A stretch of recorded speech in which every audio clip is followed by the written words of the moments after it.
Mr. Shoemate, what's a universal injunction?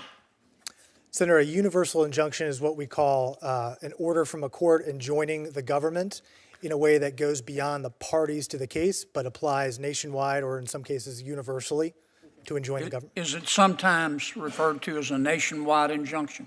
Yes, it is, Senator. Okay.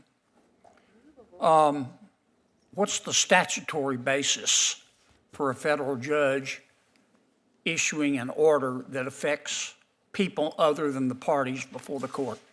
I'm not aware of a statutory basis, Senator. There is no statutory basis, is there? No, Senator. What's the United States Supreme Court opinion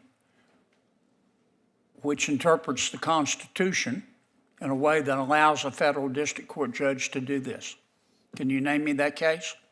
I'm not aware of one, Senator. There isn't one, is there? I'm not aware of one, Senator. Now, explain to me how this works. You have a plaintiff and you have a defendant.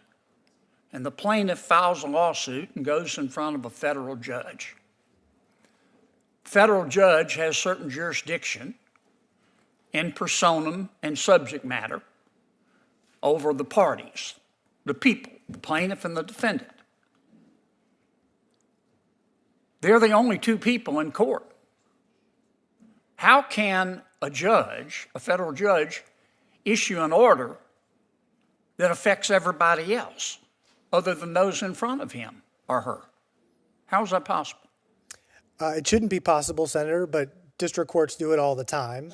I think on the theory that the courts need to enjoin a federal policy from going into effect, and they often will enjoin it as nationwide, so all non-parties are protected by that injunction. I thought that if you wanted to affect parties who aren't in court, you had to file a class action. That's correct, Senator. So why don't the federal judges, instead of issuing a universal injunction with no legal basis, tell the plaintiff, look, you got to go file a class action if you want to impact parties who aren't subject to my court? Senator, the Department of Justice makes that argument all the time in our briefs. I think in many cases class actions would be inappropriate. They wouldn't. The plaintiffs couldn't satisfy Rule 23 to establish a class. So they couldn't? Correct. So they preferred to ask for a universal injunction? Yes. Okay. Does this encourage forum shopping? Yes, Senator. Not only does it encourage forum shopping, but also district shopping and filing multiple strategic lawsuits to find one judge that will enjoin a single policy nationwide. Where if you have 5 lawsuits, a plaintiff, only one of those 5 cases needs to be successful. And both sides, all sides, have used this as a way to forum shop, haven't they? I think plaintiffs, regardless of administrations, will often file cases in the most favorable forum, yes. Okay, we've established that there's no basis in statute and no basis in Supreme Court precedent for a universal injunction. How about in common law? I mean, universal injunction is basically an equitable remedy. Did this exist in common law courts in England on which our law is based? I don't believe so, Senator. I think the government has cited cases from the Supreme Court that says, courts are. In a tense Senate Judiciary Committee hearing, the concept of universal injunctions, a controversial legal tool, came under sharp scrutiny. Senator John Kennedy pressed a Department of Justice witness to explain how unelected judges are issuing orders that bind the federal government nationwide, even impacting people far beyond the actual case at hand. What followed was a revealing exchange that raised deep constitutional questions, hinted at judicial overreach, and exposed a political weapon often used in modern legal battles. Senator Kennedy began with a simple question: what is a universal injunction? The witness explained it's an order from a federal court that stops the government from enforcing a policy, not just for the parties in the lawsuit, but for the entire country. In other words, a single judge's ruling can freeze a federal policy coast to coast, affecting millions who never set foot in the courtroom. Kennedy quickly confirmed, yes, it's often called a nationwide injunction, The senator's next question cut to the heart of the issue. What's the statutory basis for such sweeping authority? The answer there is none. No federal statute authorizes it. No U.S. Supreme Court precedent has ever upheld it. Even under common law traditions from England, the very roots of America's legal system, there was no such remedy. Courts of equity granted relief to the parties before them, not the entire population.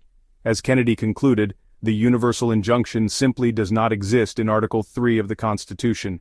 Kennedy broke it down.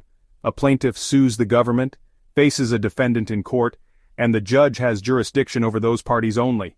Yet, modern district courts often issue rulings halting policies nationwide, bypassing the traditional need for a class action lawsuit to bind non-parties.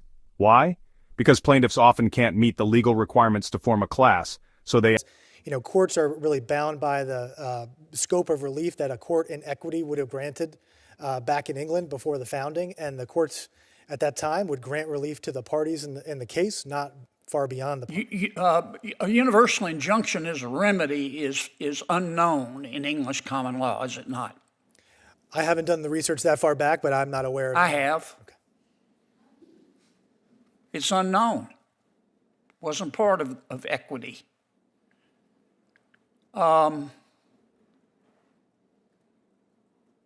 Only about 27 universal injunctions were issued in the 20th century. Does that sound about right? That sounds about right, Senator. But 86 of them were issued against President Trump in his first term. Is that correct? I don't know the specific number, but they were a high number. And so far in President Trump's second term, 30 universal injunctions have been issued against him. Have they not? Senator, I don't have a specific number, but that sounds about right. The universal injunction has become a weapon against the Trump administration, has it not? Yes. And tell me again in my last 10 seconds, tell me the basis for universal injunction in Article 3. I read Article 3, which defines judicial power. Where does it mention universal injunction? It does not, Senator. It says courts are to decide the case or controversy before them, which is based on the parties to the case. So the Congress could act and say, look, federal judges, you render a decision to a plaintiff. Block a president's policies with a single stroke of a pen. As Senator Kennedy pointed out, the Constitution may not permit it, the law doesn't authorize it, and history never envisioned it. The question now, will Congress rein in the power of universal injunctions, or will this modern legal weapon continue to reshape America's political and judicial battles? If you enjoyed this breakdown, don't forget to like, comment, and hit the subscriber button for more political show.